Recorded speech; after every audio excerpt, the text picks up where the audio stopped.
So, my name's Darren. I'm the director of the Lifestyle Medicine Health Research Centre, and this is we're actually promoting this as part of our speaker series, but specifically today's presenter is targeting one of the units we have here as part of the Lifestyle Medicine course, postgraduate Lifestyle Medicine course here at Avondale. The lecturer for that unit is Dr. Paul Rankin, and I'm going to hand it over to Paul to introduce our speaker. Thanks very much, Darren. Really appreciate that. Just for the students enrolled, just a couple of points. Remember that your forum posts need to be all in by the 25th of April. So make sure you get that done. And then, of course, the e-portfolio is due on the 2nd of May. We'll be having another Zoom session the same time next week just to help you with the e-portfolio if you need any more help with that. But it's really great to welcome Murray. Murray has a long history in international development. But one of the things that I got really exciting was really excited to hear Murray talk about a little while ago was the Stop Smoking program that he ran in Cambodia. And it wasn't just a small program, it actually became a national program within Cambodia. And so I've invited Murray to tell us about this program, to tell us how it went and the things he learned from that. But Murray, I just wondered, first of all, if you'd better tell us just a little bit, just very briefly, what does health mean for a Cambodian? It was interesting. For me, from a Western perspective, to actually explain that, Paul, is not easy.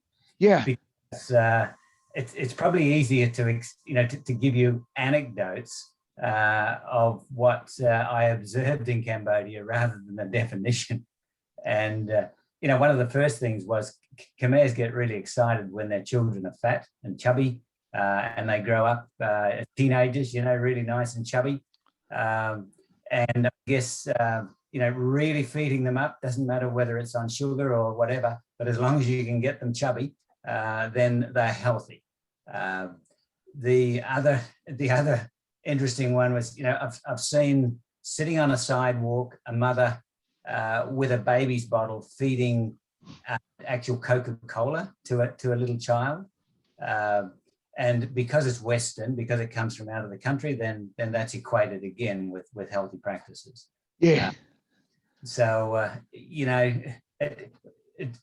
had a brother-in-law whose wife gave birth. She was a Khmer lady, and she gave birth when we were there. And for that wife, for the mother, to be healthy, and for the baby to be healthy, they actually put her like in a sauna. They actually kept them in really high temperatures, had to keep blankets on, and got just like hot water bottle kind of things. Now, this is Cambodia, which is tropical and hot anyway. And they just kept them at this strange hot temperature. So many interesting anecdotal kind of things, which is such a contrast to what we sort of consider to be healthy practices. I could go on and give you plenty more. So, I mean, Murray, for most people in Australia, healthy means waking up in the morning and feeling good. Is it still the same thing in Cambodia, or does it have a different connotation? Well, Khmers, when we were in Cambodia, Pol Pot was still alive and well, and many of the staff who we employed had deep memories of actual being in the killing fields and in living there. So for them, health was survival. Yeah, okay. Waking up tomorrow morning and you're alive, having a good healthy meal, not a healthy meal, but having a meal, having something to eat, because they've been used to eating cockroaches and crickets and rats and whatever they could get in the farming fields and things like that. Now that's back there in the early 90s. Fortunately, Cambodia is a country where they have picked up habits pretty quickly, better habits than that pretty quickly. So I think their idea of health will be changing as well. Thanks very much, Murray. Let's hear what you've got to say about your program in Cambodia. Okay. The interesting thing, even from a health stand perspective, when the Khmers were out in the killing fields, they actually used cigarettes. They were cigarettes by their captors to help with malaria control. And so many of them actually developed the addiction to tobacco and smoking and so on for different reasons. And so that got into their system. And so by the time we arrived, one of the first things that you noticed was that people everywhere were smoking, not just in the urban areas, but way out in the rural areas, everyone was smoking. I went into meetings with government officials in some of the provincial areas, and the room was just choking. You know, looking forward to the end of the meeting so you could get out and breathe. So I don't know what it did to my lungs, but it was just a way of life. You'd see the young monks, just little kids, walking around in their saffron robes with a cigarette in their mouth. So this just hit us so strongly. And I went to the World Health Office one day, and I raised it with the head of the World Health, and I says, look, we've got to do something about this. And you know what his first words to me were? He said, Murray, you're wasting your time. He said, I came to Cambodia and actually took up smoking again. Before he had given it up, but he said the pressure of life in Cambodia at that time was so strong, and the social pressures of people offering you cigarettes and expecting you to smoke and things like that. This is the director of World Health in Phnom Penh at that time, said he then took up smoking again. He says, look, the pressures are so strong. I remember walking into the Ministry of Health office and sitting down and talking to the Minister of Health himself. First thing he offered me was cigarette. Cigarettes. It was you know, coming from a Western country where smoking was starting, you know, really non-smoking movements were really strong. To go there and find that top officials were struggling with addictions, were within the cultural norms of practice and things like that, and themselves involved in it. You go to a wedding, and one of the primary gifts that was handed out on the tables, every table had a bowl with cigarettes in it, not just a few, you know, minties and things like that. They were into it in a big way. If you wanted to make merit, you'd give gifts to the monks. And the most common gift that was given to monks was cigarettes. And so, you know, it was an enormous challenge that we were up against. Now, one of the first programs we started in Cambodia was a Masters in Public Health program through the Adventist Institute of Advanced Studies in the Philippines. And one of the challenges there was we actually, you know, Cambodia was torn between French and English. It was a country that wasn't colonized by France, but it was certainly strongly influenced by French control. And so the French language was very, very common. And all of the medical classes were actually at the local university and medical schools and so on were actually conducted in French. But there was a movement in country where everybody wanted to learn English. And so it was like a dual tug of war.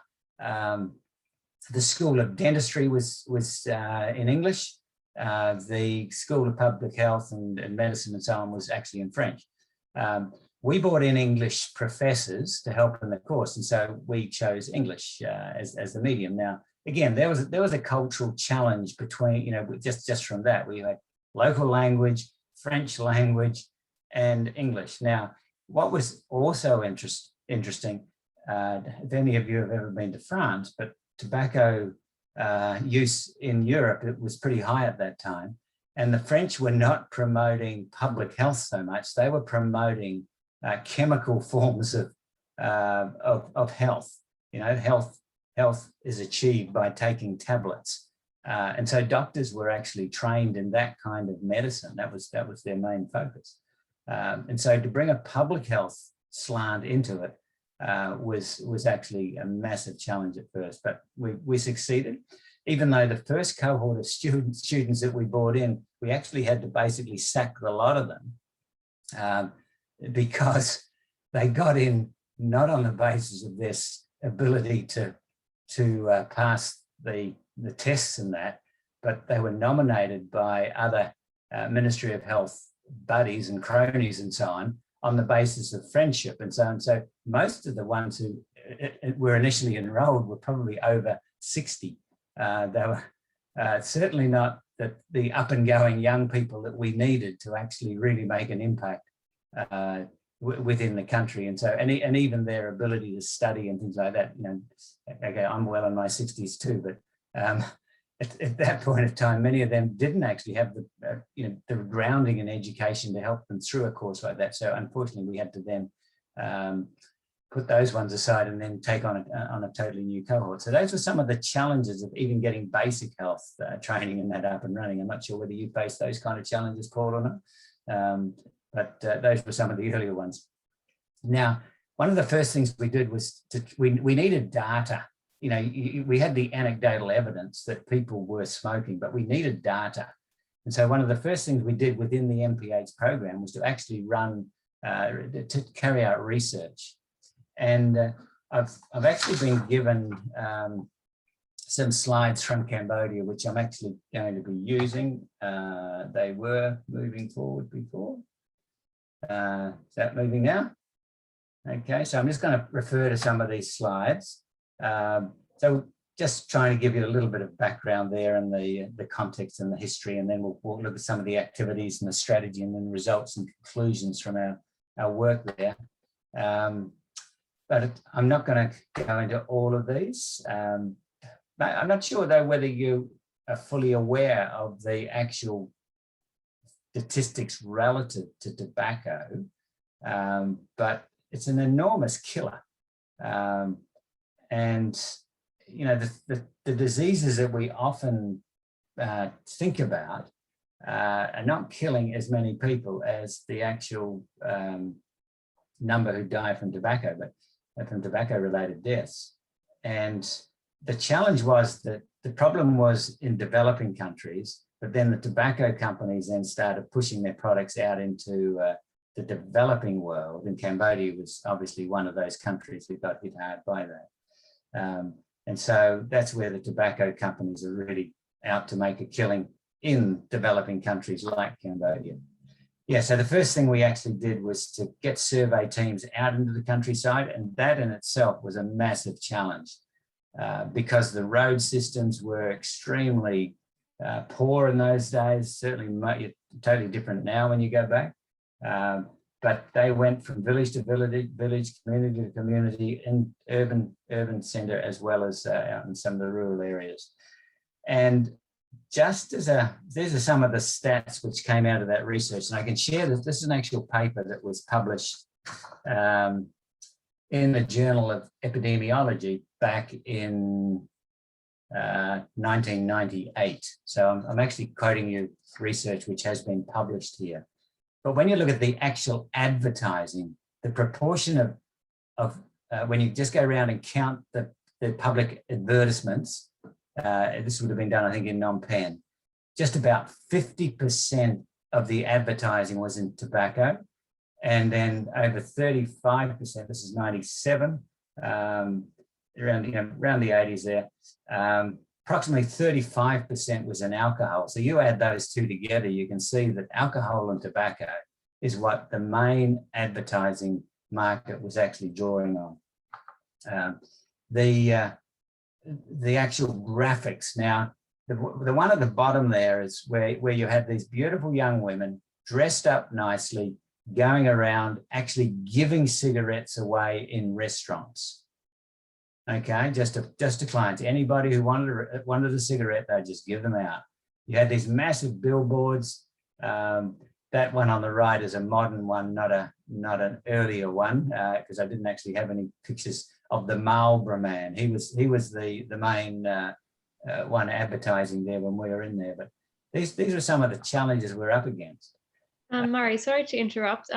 I can't see your screen. Is anyone else having that problem as well, or is it just me? I mean, I can't see your slides. You can't see anything. Oh dear. Okay, I can see Murray's screens, no problem. Can everyone else see them? Yeah, I can see them. Okay, must be just me. Sorry, carry on. Sorry about that. I'll try and figure it out what I'm doing. Okay. Sorry. Sorry, continue. Yeah. So the difference there between the urban and the rural, 65% in the urban were smokers. Out in the rural areas, 86% of the population were smokers. Now, actually, that may be the male population. And then when you look at the demographics, if you look at the lower one, basically when you're from 21 years up, there's not a big difference between the percentage of smokers from 21 up to 45. So just a slight drop when you get under 21, a little bit different there in urban areas.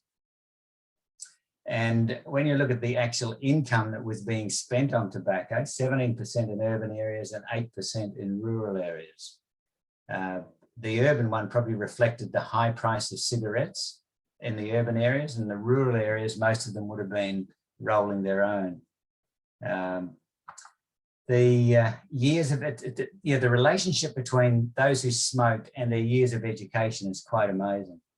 Those who had less than 5 years of education were the highest ones who were smoking, so on. So very strong correlations there, an inverse correlation between years of education and prevalence of smoking.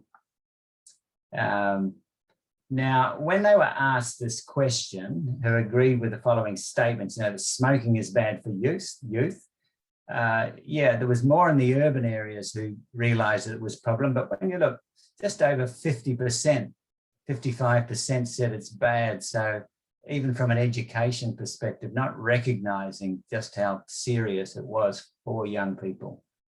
Don't mind if other people smoke.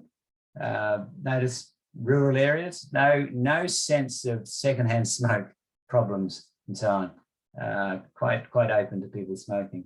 And fear of disease caused by smoking, yeah, urban areas more than the rural. Again, probably reflecting some of the education, higher education levels.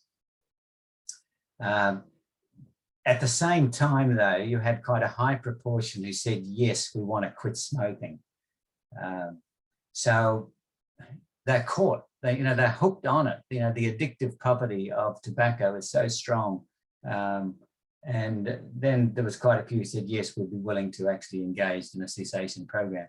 So that sort of laid the base. That was the very first thing that we did. And then we opened up over the years a number of programs, and it eventually merged into the Ministry of Health's program. WHO took over strongly supporting it and things like that. The doctor that we had managing our program is now one of the top guys in the World Health Organization in Phnom Penh right now. So there's been a lot of changes. The kind of activities though that we targeted, and ADRA, we're a community development agency.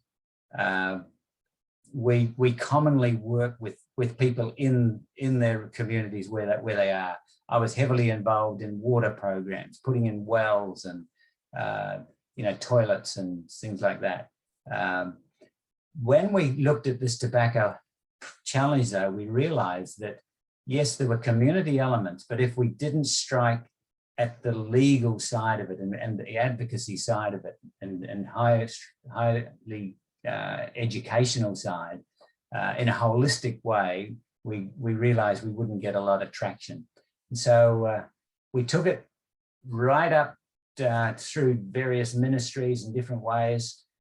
We targeted, the top level ministries like the Ministry of Health, the Ministry of Education, police, military, and things like that were all involved in the program. We got right up to Hun Sen, had him involved in the program. He actually agreed to quit smoking. He said, I'll quit smoking when my daughter graduates in the US, but unfortunately he chickened out. I'm not sure whether he admitted that, but unfortunately he wasn't the best ambassador. The other one, we had a highly successful program at school level. And then one that's not mentioned here, which was really important in the whole program, was at the religious level, working with monks and so on specifically. High emphasis on the media, TV, radio programs. So it was a holistic approach over the years. And this has taken, a number of years to actually bring about. but one of the first things we did, we brought in key doctors from Australia here to take existing Adventist Quit Now programs and contextualize them for the Cambodian context. We didn't just take materials and translate them. We said we needed to pull them totally apart. We got key doctors, key medical professionals, key experts in Cambodia around the table and spent weeks looking at the materials that we had in our own resources, and then turned that into a Khmer Quit Now program. And those resources still exist, which have been a real base for this program. Maybe I should just pause now. If anyone's got any questions, maybe up to this point in time. Sorry, Mary, I just wanted to ask if you could put up the reference for the article. Looks like a good one. Yeah, I'd be happy to actually send you a copy of it. I've got a soft copy of. Oh, wonderful, wonderful. That would be good. And I'm happy to send you also. I've got some quite detailed reports of the program that go into this in a lot more detail than I have time tonight. So I can give you quite a bit of actual material. Okay. Murray, if you send them to me, I'll put them up on the website, make them available for the students. Murray, you may be going into them in a bit more detail, but I'm interested to know what the contextualization actually looked like. Okay. The actual, one of the first contextualization is language. And language is not just directly translating. Yes. It's a matter of taking concepts and trying to turn those concepts into something which means something really, meaningful in that local context. So I off the top of my head, Paul, I can't think of exact examples there now. It's quite a long time ago since we did that. But that the principles were the same, because I think, the Australian program is was sound. It was a matter of just helping it to make sense to a Cambodian mind, and at different age levels, I guess, as well. So that was the start. Now, I guess the other important thing was partners as well. So, ADRA, we're not a medical, we're not the Burnett Institute. But that's not our core business. ADRA is a development agency, a very broad spectrum development agency. So we needed early partners. And in the MOH, we partnered strongly with Loma Linda, with AIIS in the Philippines. We had different doctors who had come out as individuals and learn and share and things like that. So, starting off with our partners in our local church, but then the Ministry of Health, the National Centre for Health Promotion in Cambodia, the WHO, many of you may remember Dr. Harley Stanton. I think was he the health director at the division at some stage? He was an associate, Murray. Associate, okay. Health director, yeah. Yeah, he went up, became the health director for the Western Pacific region for WHO. And as an Adventist, he was strongly supportive of us. He came to Cambodia a number of times, and he's got poise. He's a great speaker, a great politician, you could say. And you need people with that kind of influence and that kind of a power to speak to the power brokers that you're trying to deal with. It's not just a matter of a Murray Millar who's, I got an agriculture background. I'm a farmer, so you have to bring in the right people to be able to speak. I mentioned there Dr. Judith Mackay. She was one of the top, probably the top tobacco control expert in the world at the time. She was based in Hong Kong, and Harley Stanton put us in contact with her. Shima came across numerous times, and her authority was something which, she knew what she was speaking about. She had status. It was amazing when you bring those kind of people in and you're sitting down talking to the local leadership in a country, then they sit up and listen. We had representatives from Johns Hopkins and other places. Now, the Action Against Smoking and Health in Thailand was an exceptional agency. that was very, very helpful for us as well. And it's a good example where, you know, you look around you and you say what neighbours are doing the same kind of things, but they're further advanced than what we are. And that's why Thailand was quite advanced at this time compared to what Cambodia was. And so we drew heavily on them as entities. We eventually got Rockefeller Foundation funding and things like that. So, you know, getting a variety of support and so on was important. But getting out and into the communities then and promoting it amongst the rural people as well as at the, you know, the highest levels. And you see the monks are in those classrooms as well. They made up lungs and so on out of local technology to illustrate, you know, what smoking does and so on. So there, I guess there's another example, Paul, of contextualization, using local materials and local ways. And, you know, you can see the classroom that they're dealing with there. We haven't got sophisticated whiteboards or overhead projectors or data projectors or whatever. Pretty basic teaching facilities.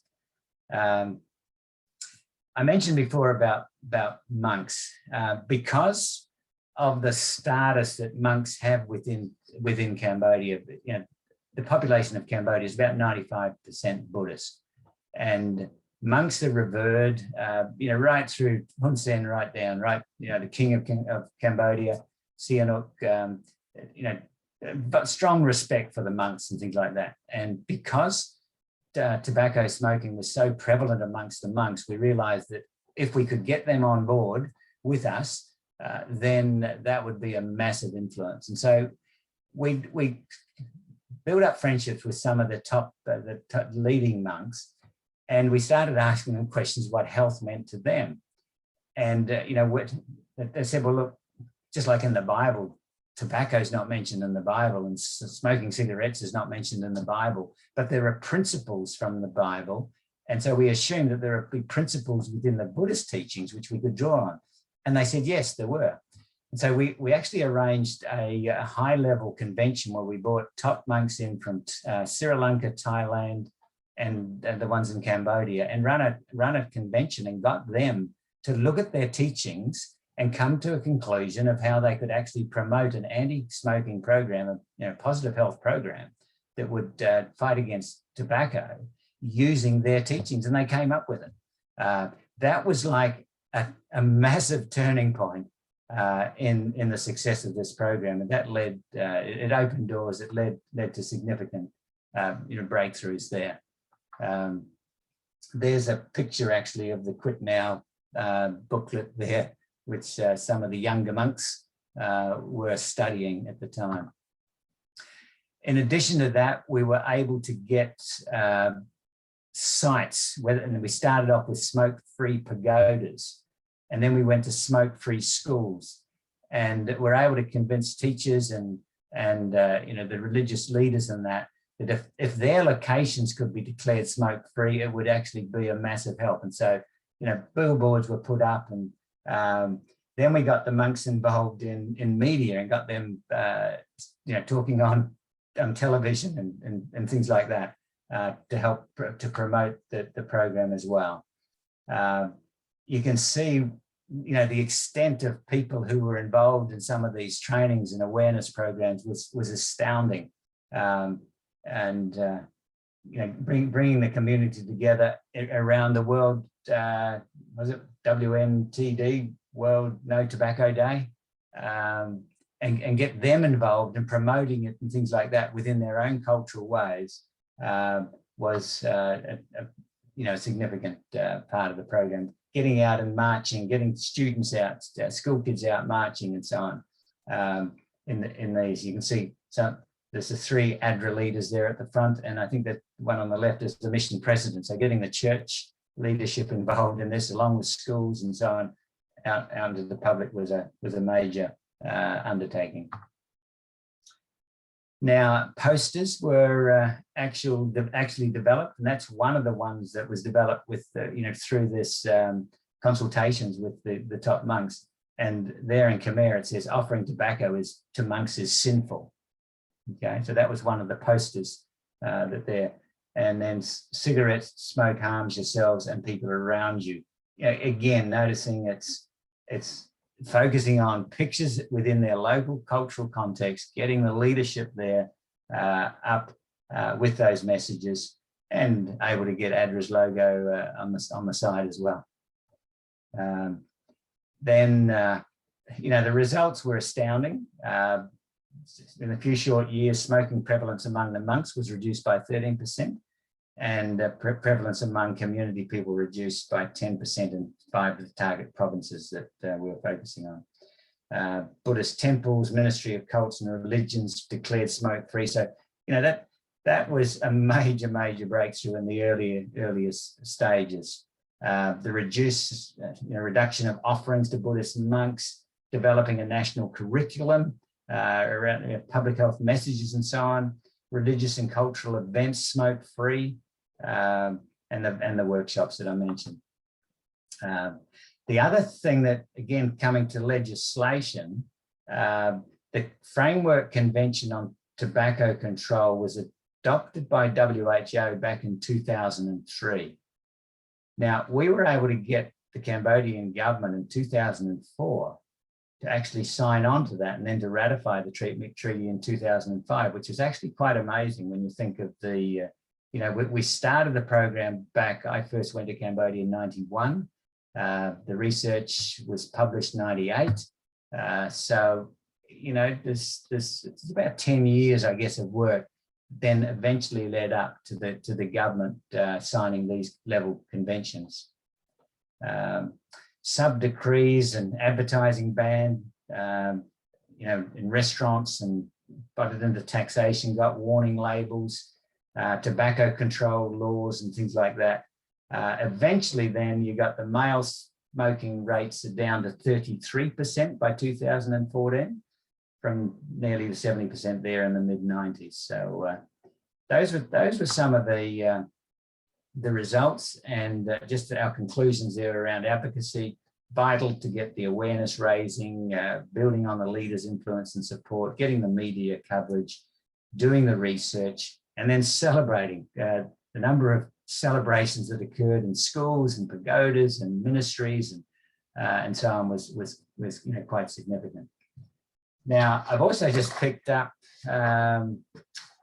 a statement here somewhere, which I thought was quite interesting. Where's it gone? What did I do with it? Oh, here it is, under my nose. 2021. Okay, so this is a statement, 18th of March, 2021, we've just got in. And this is a translation of a circular by the Royal Government of Cambodia on tobacco heated products, a measurement to prevent and avoid importation, trafficking, sale, and use of tobacco heated products. Now that's referring to shisha and electronic cigarettes. Excuse me. So the law has just been passed to reinforce a law that was actually published in 2014 to just try and strengthen that, to prevent and stop the sale of that. And it's interesting, within this it says the reason, besides serious health damages, use of electronic cigarettes and shisha can lead to the use of illegal drugs. So that's the change that, Dr. Darabut, who started our tobacco control program, is now leading this work with WHO around the broader issues of drugs, because alcohol and other drug use and tobacco, they're all interrelated and so on. If you deal with one but not the other, you're going to have less impact. So, that's exciting to see that's just recently come out. So, hey, I'll leave it there and maybe open it up for questions.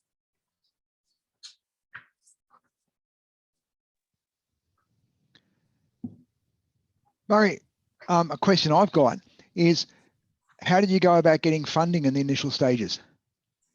Yeah, that wasn't easy because it was easier to get funding from malaria, and it actually remained a continual challenge. You saw there that ADRA Australia and ADRA Cambodia, and I guess because even though I'm a Kiwi, the Australians still accept me. But the the support from Australia, Australia had been funding all of the development, basically all of the development programs in Cambodia. And, you know, probably over the first 10, 15 years, a large support from Australia through the Australian government. But we weren't able to get government money, interesting, Australian government money, but ADRA Australia put some money in. That was, then we ran the MPH program. We were able to scrape together money from ADRA International, ADRA Canada, ADRA Australia. We did everything on a very, very limited shoestring budget.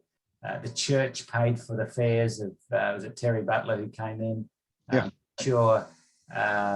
Harvey Stanton covered all his expenses. Judith Mackay covered all her expenses. They then became advocates for us and tried to help put funding together. We had another group in Taiwan who assisted with the funding as well, and then the Rockefeller Foundation after I left. But yeah, it wasn't easy. It was quite hard, actually. Yeah. So once it was up and running, people like the Rockefeller Foundation came on board, but getting the initial funding was the challenge.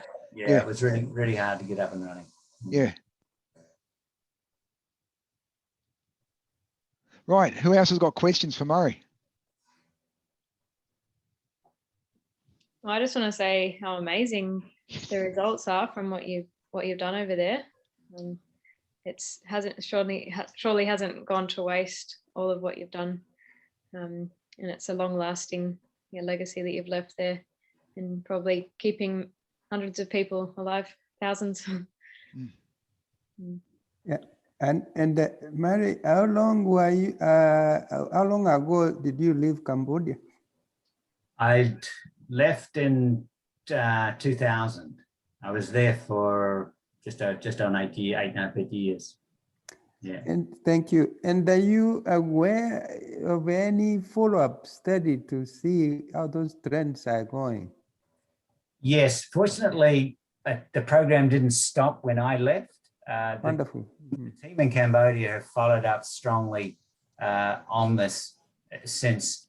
Now, in terms of formal research, I think the government took over the responsibility of doing, the further research. So, because even if you look at smoking prevalence in Cambodia, just go to Google it, I think you'll come up with about 33% now. So those figures have been confirmed by probably WHO sources now, I think. Yeah. Thank you very much. Wonderful, wonderful presentation. Thank you. The Khmer people themselves are a real delight to work with. I think this is another factor. You've got to give it to them, even though they've gone through years and years of hardship. We had tremendous staff who were just enthusiastic. We had young people. I don't know whether any of you know Monica Spedding. She's currently at Avondale now, working, I think, in the vet area. But Monica came out like as an intern with us. And she was instrumental with the Tobacco-Free Kids program. But that to me was getting the right people, local people, getting enthusiastic young people.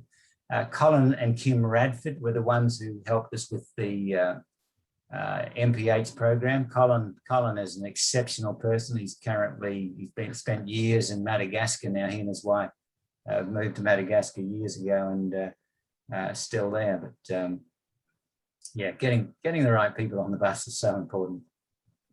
Sorry, Murray, was it hard, if smoking was such a normal thing in Cambodia, was it hard to get the local sort of leaders on side? Like, was there a lot of education involved to get them? Was there any resistance?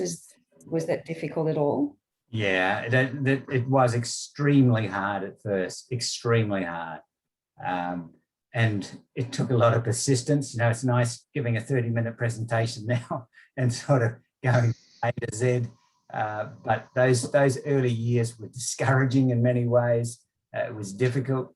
But again, we were blessed by, outstanding doctors who came in with a passion.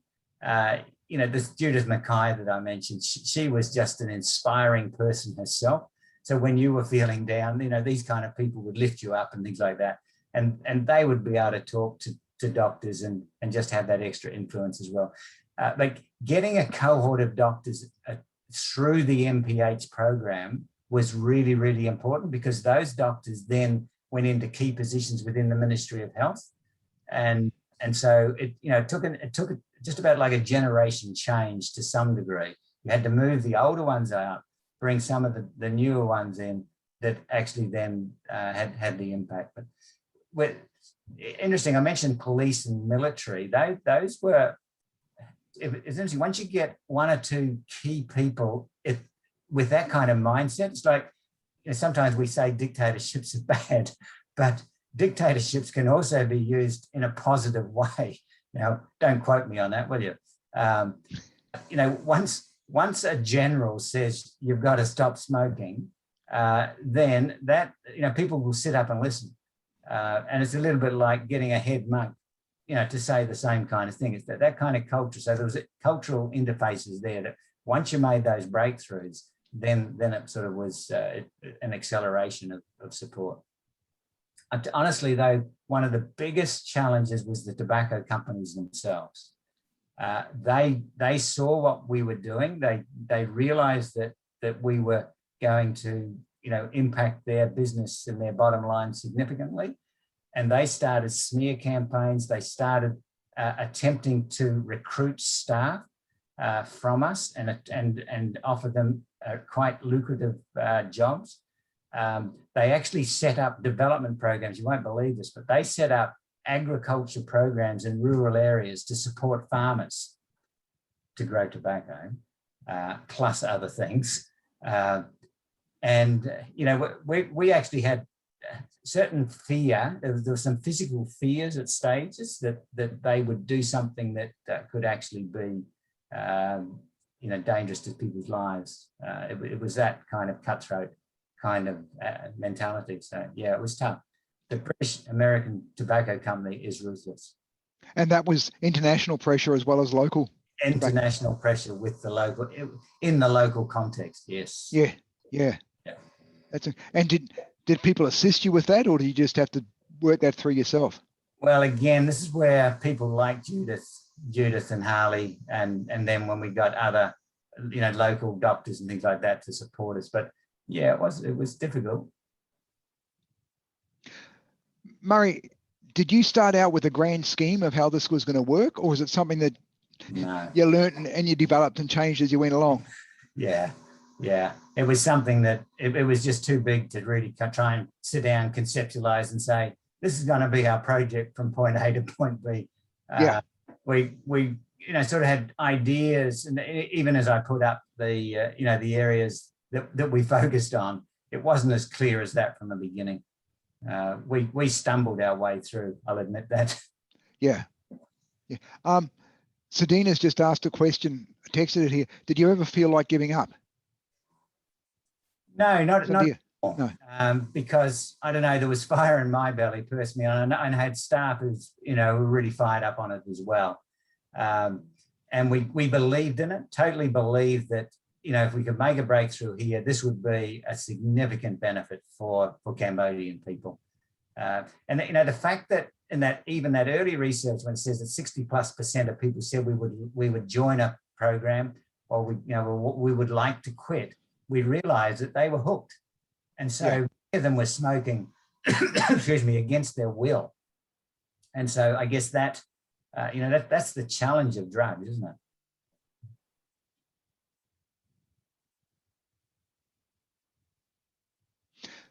When you look back on it now, Murray, from 20 years later, what was the most satisfying aspect of it for you? To see people, as I mentioned, Daravot, Dr. Daravot, who started off as a young, he basically came as a doctor out of the camps. So he was a Khmer.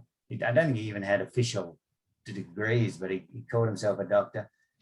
And to see him grow and develop and learn and become as skillful as a doctor, and then to take on leadership roles within the WHO, that's just one example and one life. But then to see it impact society, to see the whole religious institutions get behind you on something like this, to see educational institutions get behind you and support it, that's incredibly satisfying. I've never, ever, I've been in development now for years and years, never had anything of that equivalency. Mm.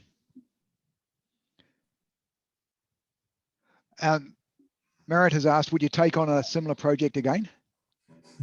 Well, I've been wanting to do it around the non-communicable diseases, NCDs, and that's an area that I have been really keen on. I've that's been a real similar challenge in many ways, where the stats are as high, you might say, when you look at the impact in the Pacific and Pacific countries, and you look at the challenge of getting funding to put into it. There's a very similar scenario there, but it's at this point in time, it's not going to be me who will be doing that. It'll be someone else. So we certainly hope, though, that that can be taken through. Yeah. And Lois has asked, do they have smoking education programs in schools in Cambodia now? Is it part of the school curriculum? Yes, it is part of curriculums now. Yes. Yeah. Murray, is there anything you'd do differently looking back on it? Well, I imagine there are things you do differently, but is there anything that really stands out that you'd do differently?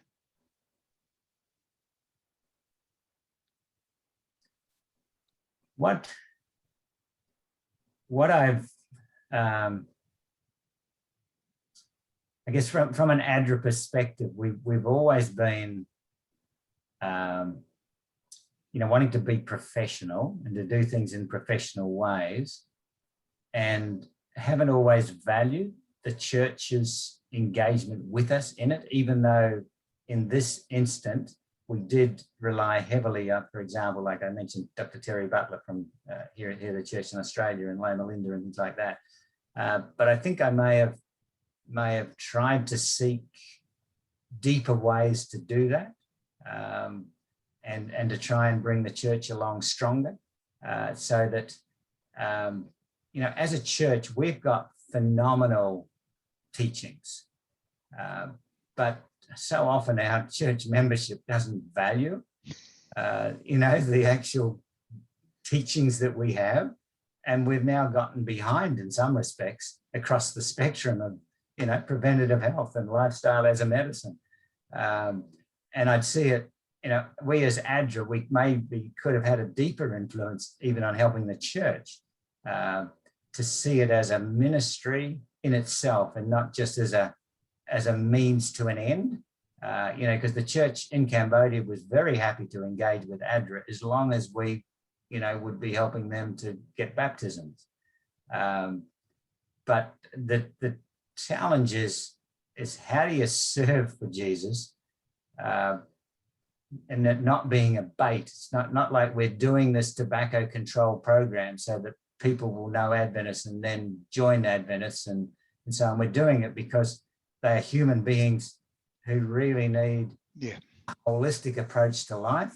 We've got we've got knowledge about good health.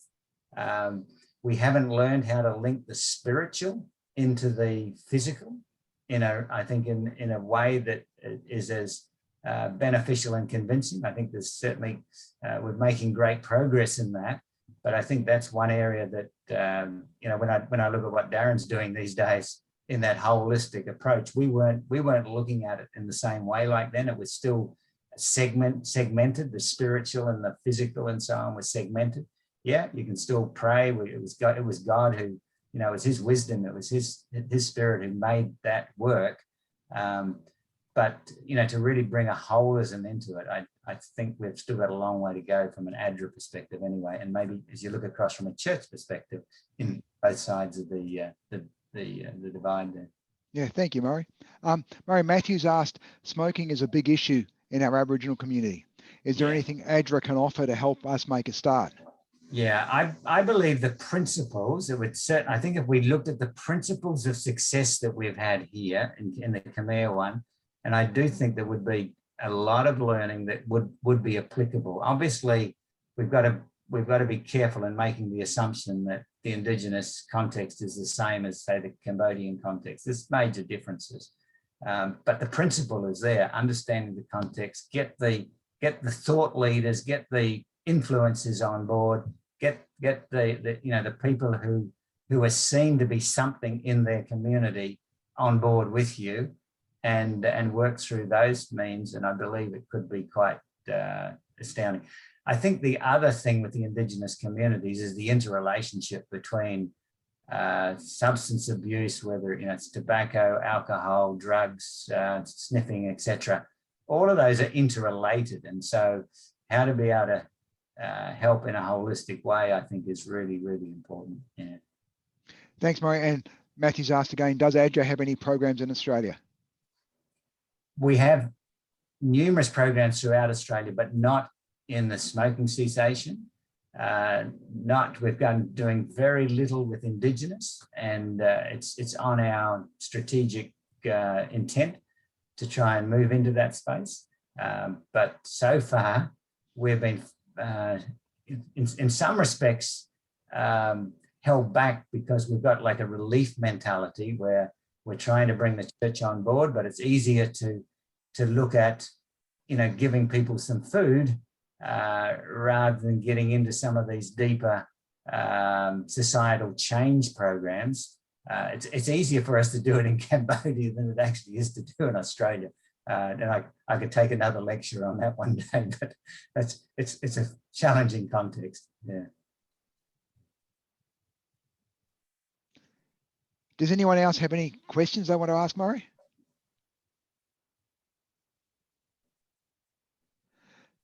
Well, Murray, I want to thank you very, very much. It's really exciting hearing that story. I've known Murray for a long time, and I've heard snippets of it, but to hear it in that detail is really inspirational. Murray, did the program take, the amount of work and the effort you put into that, do you think it took a toll on you personally? Not so much on me, because I did have people like Colin Radford that I mentioned right from the beginning. I was able to let them run with that, because at the same time we were running an expanding program in the agriculture sector where my strengths lay. I got to keep in mind, when I first went to Cambodia, I didn't know how to keep accounts. I didn't know how to write a proposal really well. I had to learn on the fly, and so you'd be surprised. We went in there quite green, and I just had to bring in people and learn and learn on the fly. But getting the right people there, and so sharing the burden. No, so I'll send you a copy of the report. But I was looking at some of the facts of the accomplishments since I've left, of the actual number of people that have been involved, and just the amount of things which have been done is just astounding. The number of contacts with ministries and so on, there's just dozens of them that they've engaged with. So there's no one person really that the weight of this has been on.